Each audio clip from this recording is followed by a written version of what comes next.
Hi everyone, this is Long Vo. Today I'm analyzing one of my games in the Burlington Chess Club. It's July the 3rd, 2012.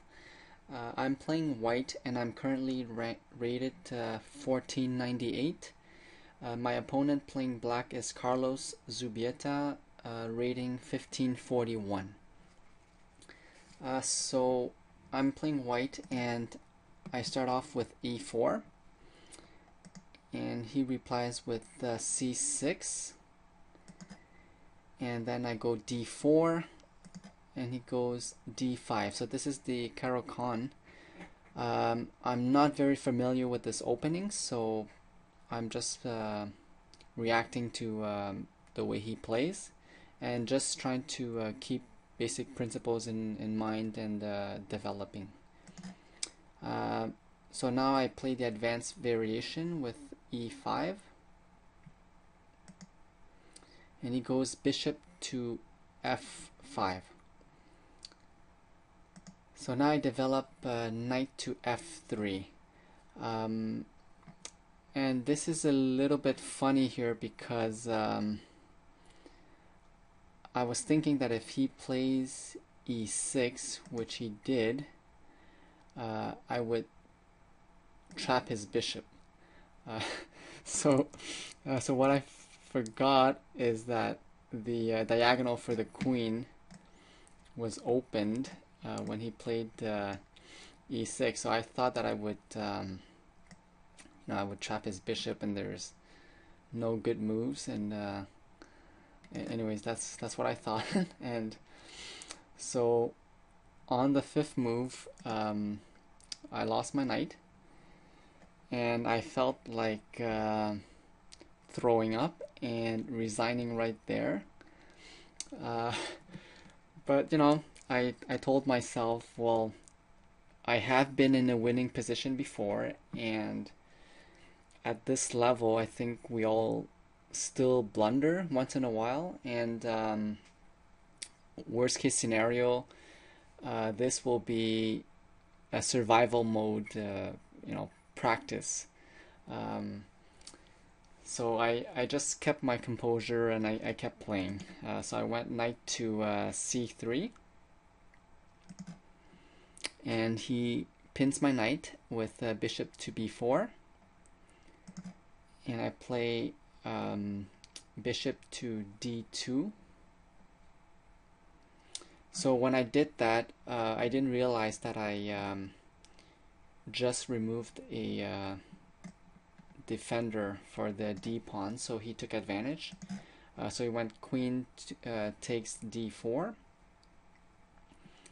Then I decide to chase his bishop away with a3. So he takes advantage of another hanging pawn. So queen takes e5 check, and I develop my bishop to e2. So even though I'm down a knight and two pawn, all I was thinking is, you know what, just keep developing. And even though he was gobbling up all my pawns here, he kept moving his queen back and forth, right? So my next move, so his next move was to go bishop to a5. So same thing, he moved his bishop once more, and the queen and the bishop, the queen, and he's not really developing, right? So I decide to castle short. So if we do the count right now, I'm two moves away from completing development, right? Like perhaps moving one of these bishops out of the way and then moving my queen somewhere, and I would connect my rooks, and that would be the end of my development. Whereas he still has 1, 2, and then 3 moves until he finishes development. And the idea here was to keep pressurizing him, right, and not to allow him to complete development. So I thought that even though I was down, I had two open files in the middle here, and his king was not castled yet, so it would take two moves for him to castle, and I was hoping to prevent him from castling or to somehow use these two open files here, semi-open files, to develop the rooks and start an attack. So after I castled, he goes knight to d7. So at this point he's totally winning, and it still looks hopeless for me. So rook to e1, x-raying the queen, and so that was part of my plan, to keep chasing this queen around. That way he would hopefully neglect his development. So he goes queen to c7. So then I go bishop to g4, attacking his bishop, and the purpose really was to try to exchange the bishops to open the e file, so I could attack the king, which is still not castled. So he didn't fall for that, so he castled long,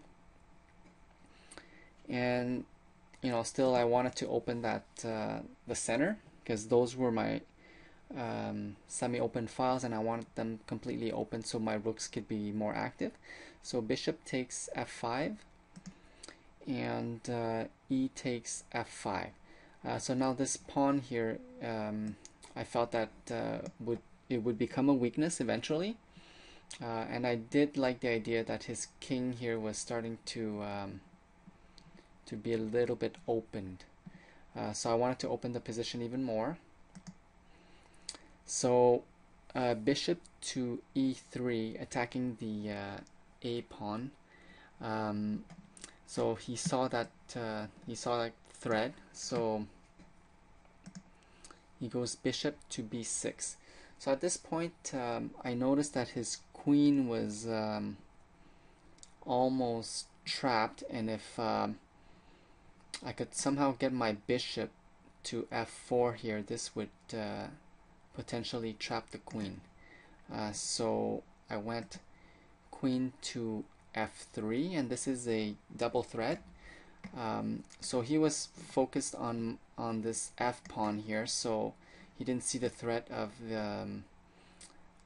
bishop to f4.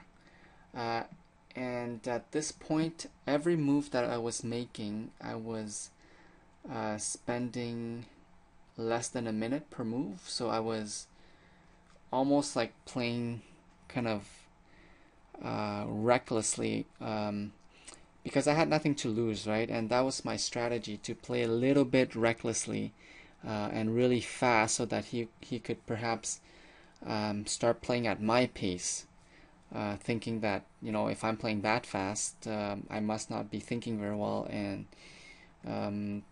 I think that's a way of distracting your opponent, so he would not notice your strategy, or he may blunder. So he did. So he went g6, protecting the f pawn, and I went bishop to f4, threatening his queen. So at this point I was really happy, and I really thought I had his queen, and he spent a lot of time thinking about this position, and he found a really good move. Bishop takes f2 check.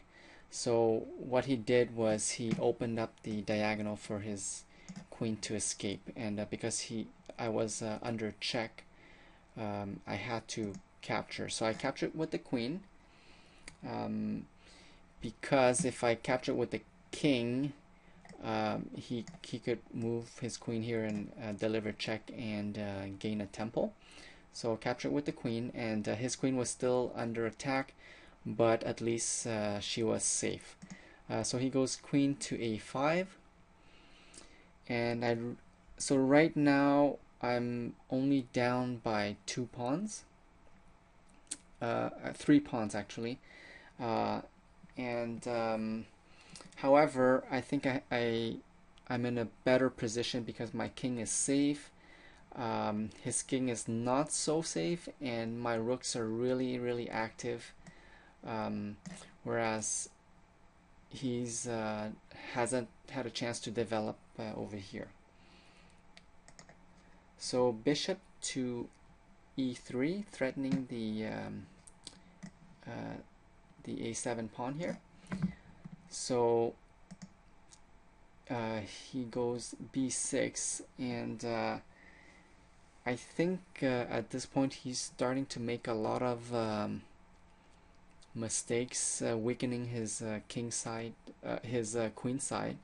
So he's really opening the king here, and because pawns can't move backwards, that was my plan, just to use my bishop,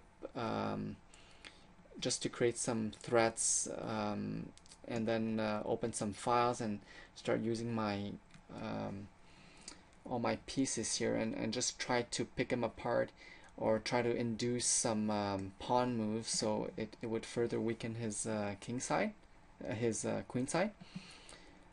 So I go, yeah, so at this point, I also thought, you know what, there is a chance I can try to trap the queen again if I went to b4 here, but then that leaves an opening for the queen here. So I decided to take away that a6 square. So I went queen to f1. So that was, I didn't expect to trap his queen again, right? So he was more alert this time. So he went king to b7, and so I develop rook to d1, with the idea of activating the rooks for a rook lift and trapping his queen this way. But thinking back, perhaps I should have gone the other rook, and then just to keep this pawn protected, because if I do a rook lift, I can still attack the queen with well, let's do some moves here. So if let's say I do a rook lift, and I could still trap his queen this way, and he wouldn't be able to capture here, because this rook would be protecting, whereas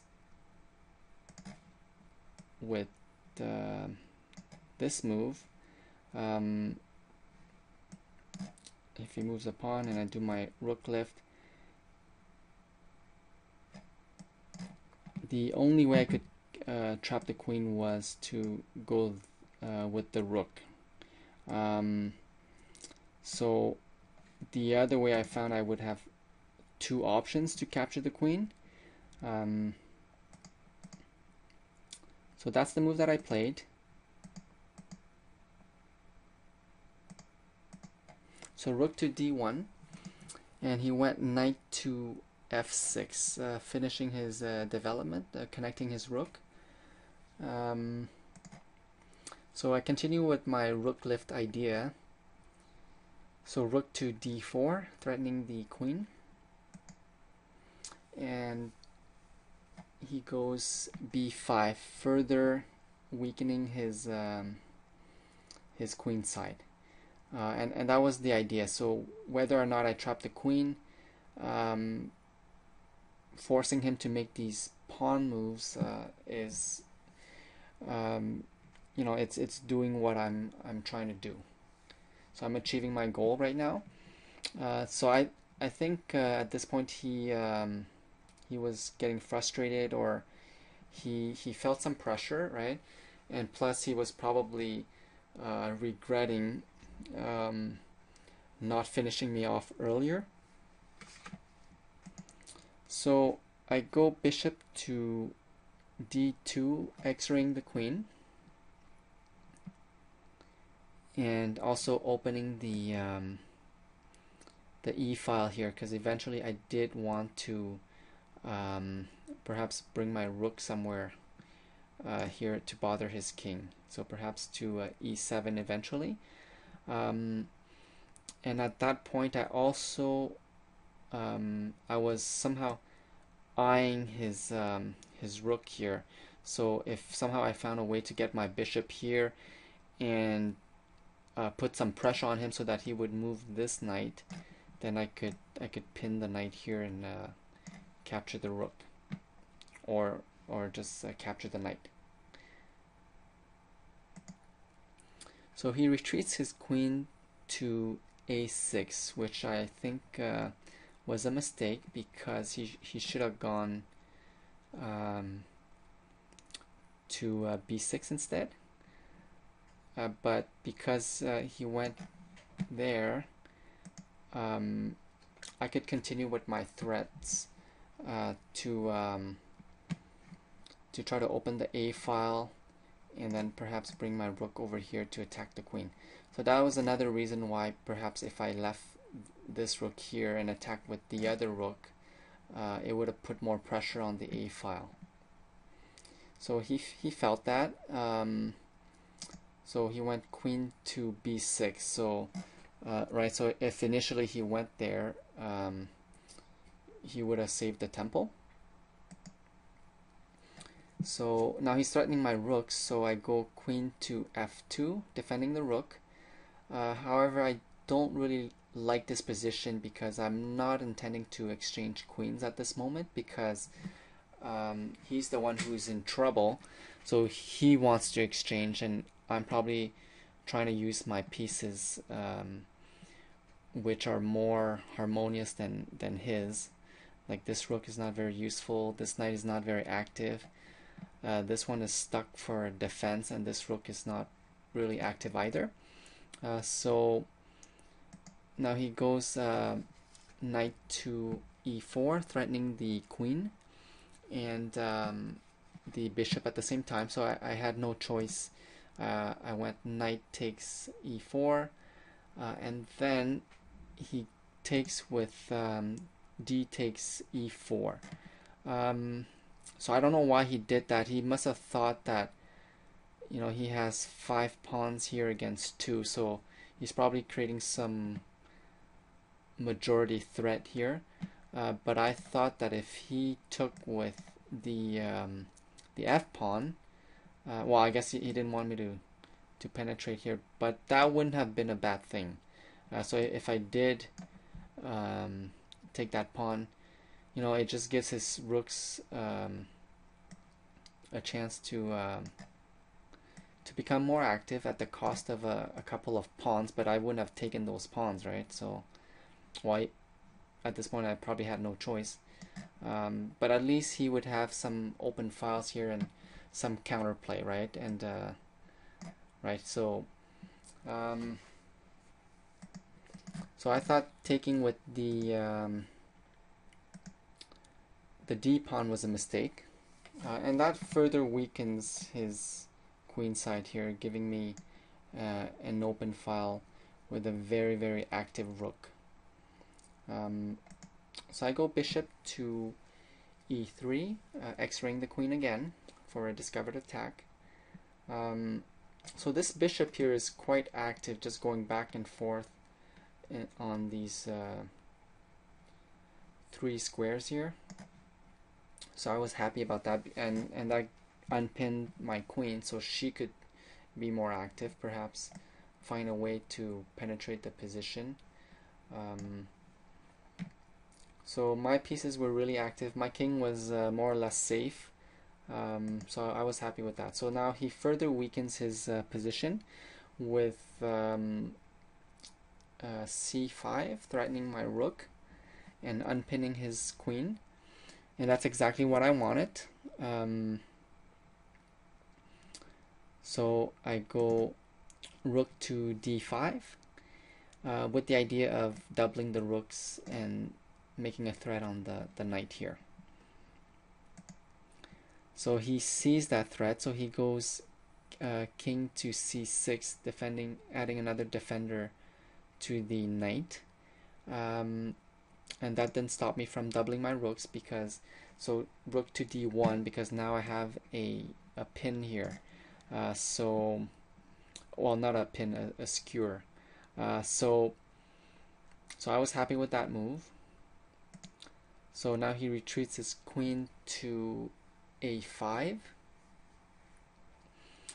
So now I was thinking, well, there must be a way for me to take this knight, right? So I need to simply disconnect his king from the knight. So the first step would be to deliver check, rook to d6 check.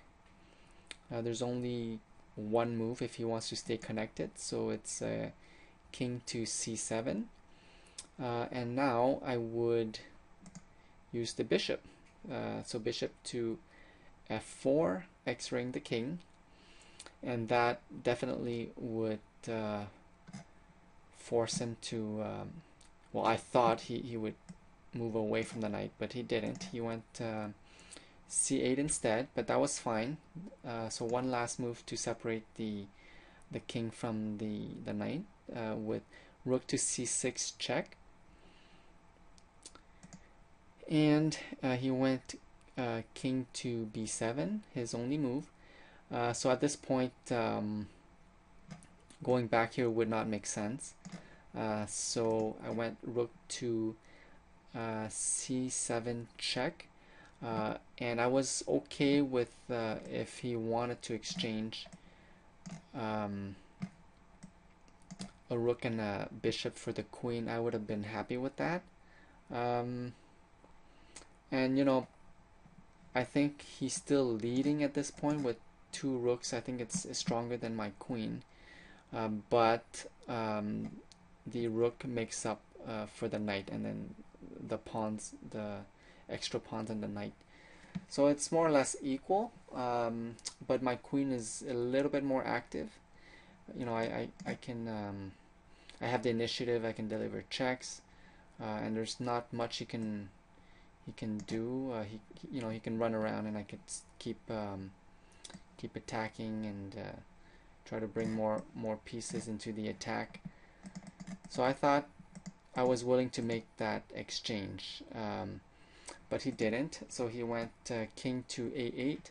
So I took my chance to take the knight. Now I had the choice between taking with the c rook here, doubling the rooks, or so I chose to take with the d rook instead, because I felt that even though I was giving him an opening for the back rank checkmate here, the queen was close enough to the king that I would be okay, and I think that when the king is pinned, is blocked on the 8th rank here, it's better to have your rooks on a horizontal way instead of a vertical file. So being horizontal on a rank is probably more powerful at this stage, because you know all the pawns are there, and it's another way to deliver a fork here, and it would have been stronger than if I went if I took with the other rook, but that creates a weakness as well, so I was mindful of that. So I did want to play this pawn here eventually.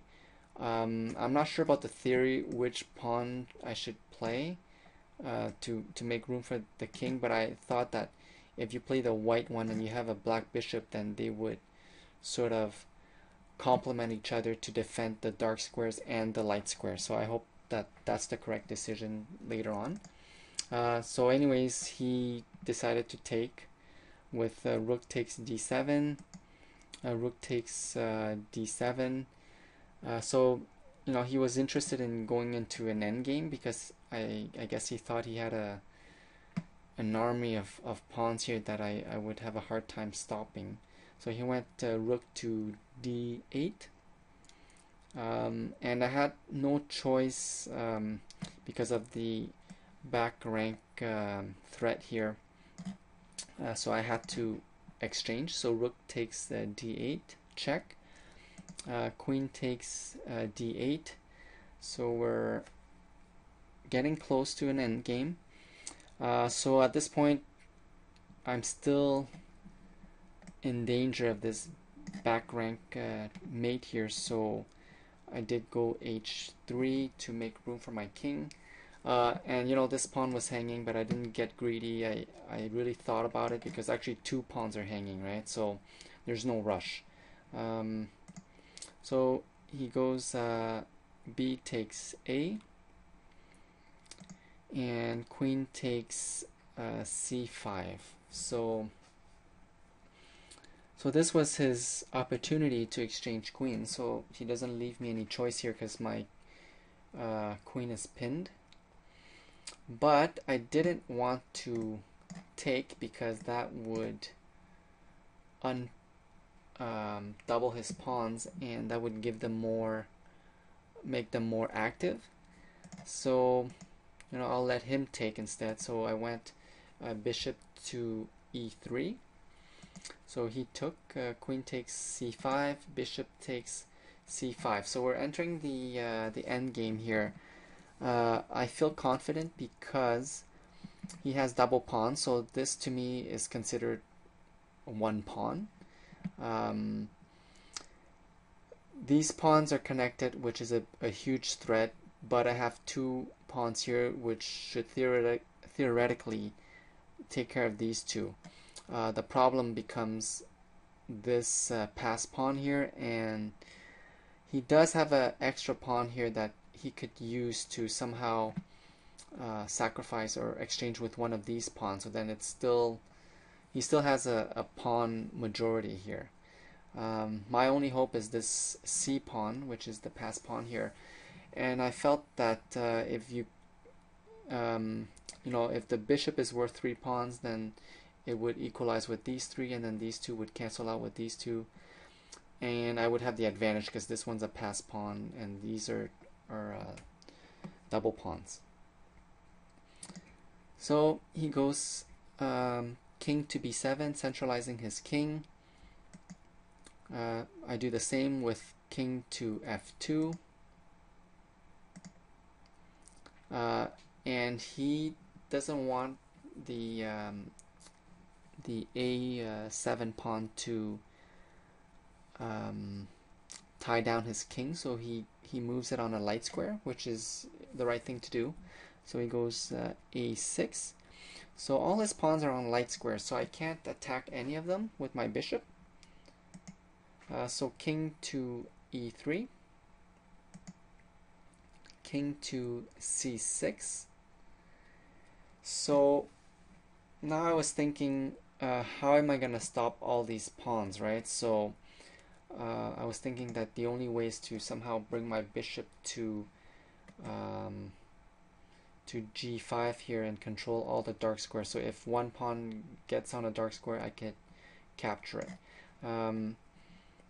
So I went bishop to e7. So he centralizes his king even more with king to d5. So I continue with bishop to g5. So I'm pretty comfortable here. So what's my next plan? Well, for me to move my king around here and start attacking these pawns, it's a long way. So I thought maybe I should focus on helping my pass pawn queen. So somehow find a way to attack these pawns, and perhaps these two pawns would keep marching and queen. So he goes king to c4, and this is where I noticed that you know, pawns side by side are much better than pawns that are in front of each other, because they are creating a barricade here, so the king cannot penetrate this line here. And plus my king is here. So I noticed we have a little net here that the king cannot penetrate. So all he has are these two moves. So then I go king to d2 with the idea of perhaps bringing my bishop here, freeing up my king to attack the pawns. So now he pushes h5, and I go bishop to e3.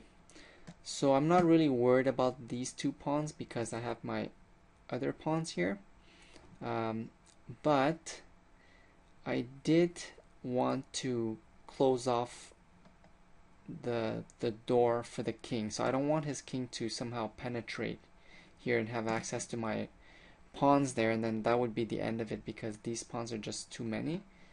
So he goes king to d5, his only move, and I think at this point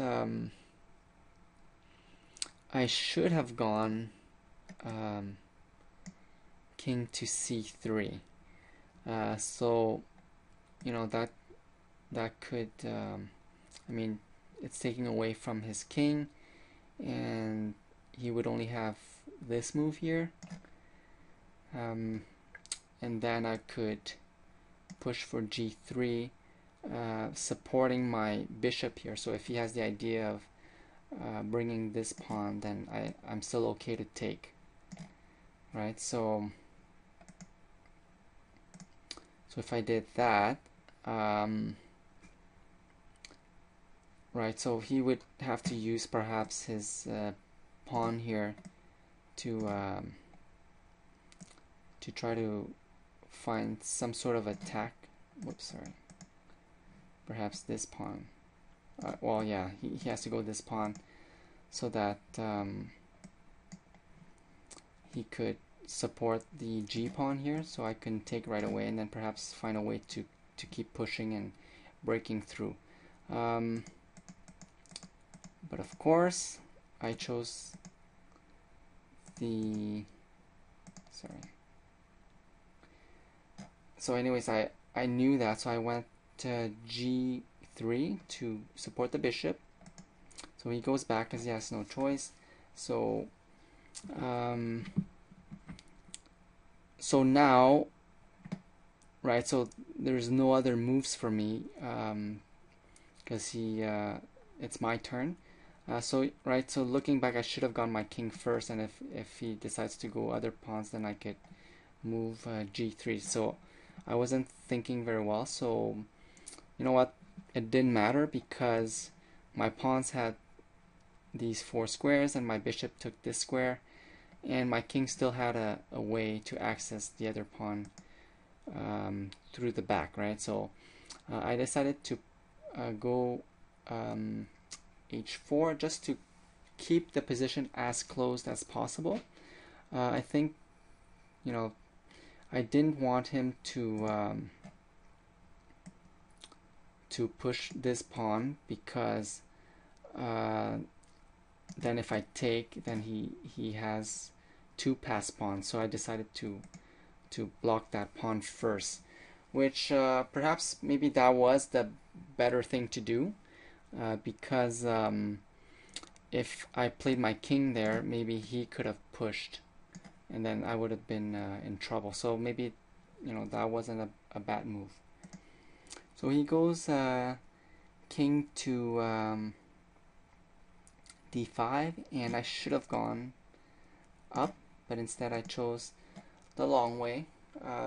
So king to c1. Lucky for me, he just kept going his king back and forth instead of planning an attack here, right? Like he should have perhaps gone this move instead. And if I go here, then he starts pushing, right? Then takes, and then he would have an opening, and then my king is still far. He can go here, he can start going, whoops, he can start pushing pawns. If I take, then, you know, I would probably push here, but my king is pretty far. So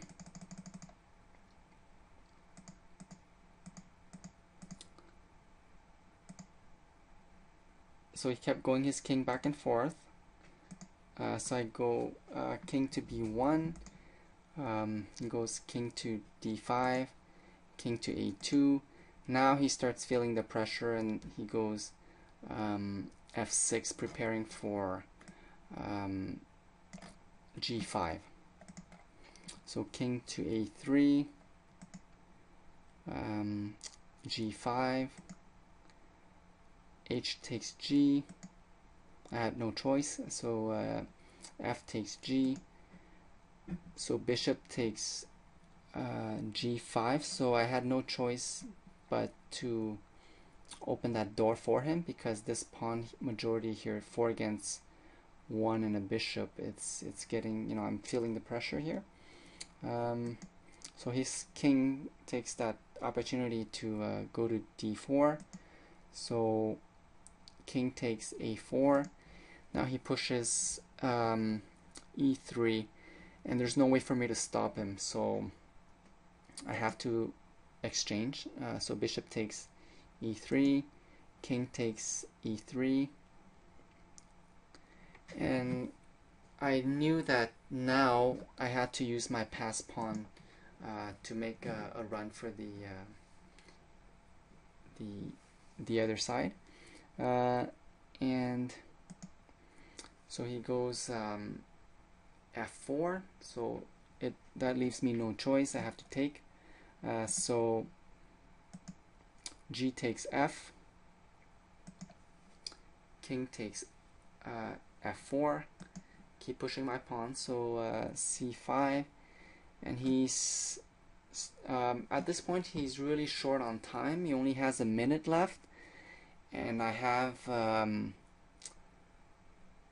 like an hour, because I was playing like blitz style, really crazy, really fast, and he was thinking between every moves.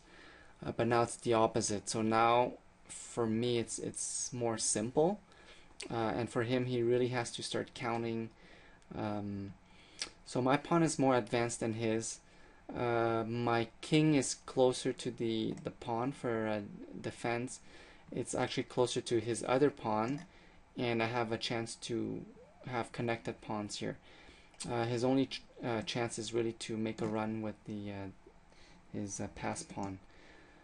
But he does decide to try to defend a little bit, so he goes king to e5. So I go king to a5 because I can't go here, and my next move would be king to b6, protecting the pawn. So he pushes with h4, and instead of going the king, and then that way it would give him the lead, I had to push the pawn first, knowing that I still had one step to get closer to my pawn if needed. So he goes king to d6, attacking the pawn. So king to b6, protecting the pawn. So there's no way for him to stop me from queening at this point. So his only hope was to make a run for it with h3. So c7, and I would queen first and have the initiative, so I was happy with that, and plus my king is so close to his pawn that you know, I should be okay. So h2, c8 queening, and h1 queening. So here I have the initiative, and so I wasn't sure what to do, because I think the strategy would be here to try to somehow get his king away from his pawn and maybe find a way to escape some checks from him when he gets the initiative, and just find a way to get my queen and my king closer to the b pawn here to help it queen. So I start delivering a couple of checks. So queen to f8 check. So his king starts to go further, and he was I guess he knew what he was doing, so he was staying on dark square, so I couldn't. So if, for example, if he made the mistake of going on a light square, I could always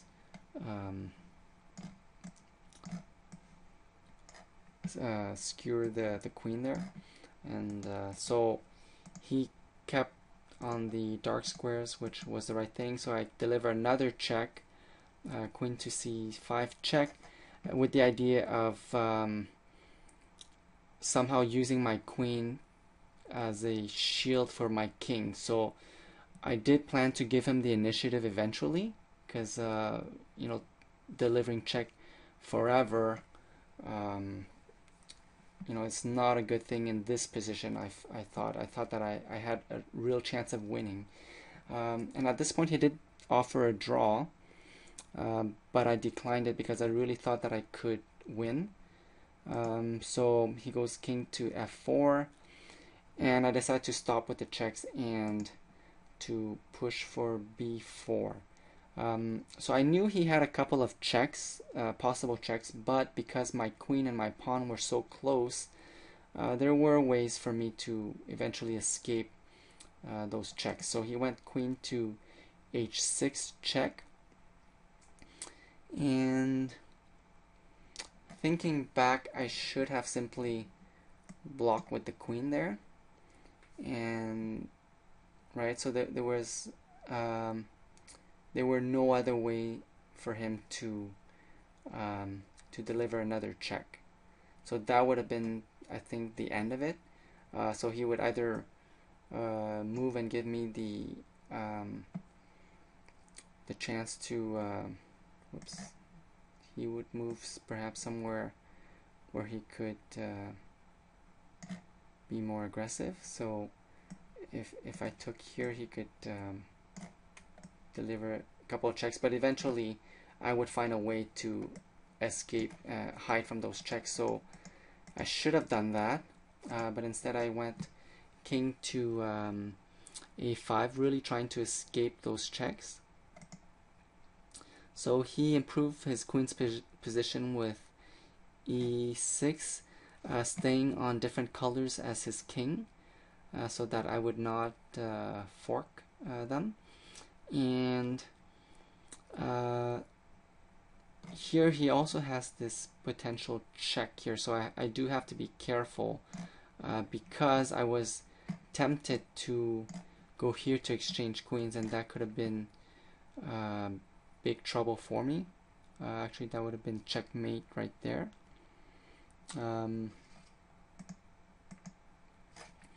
So I took the initiative and went queen to c7 check, and he went king to g4. So I go back queen to c5, and you know, he only had I don't know, 10 seconds left, and he resigned because he said I had more time, so eventually I would win.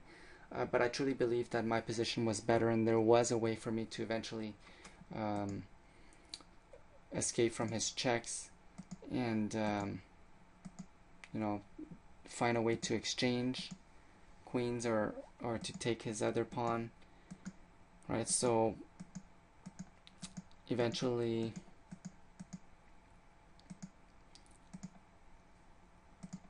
I could find a way to promote my pawn, and that would have been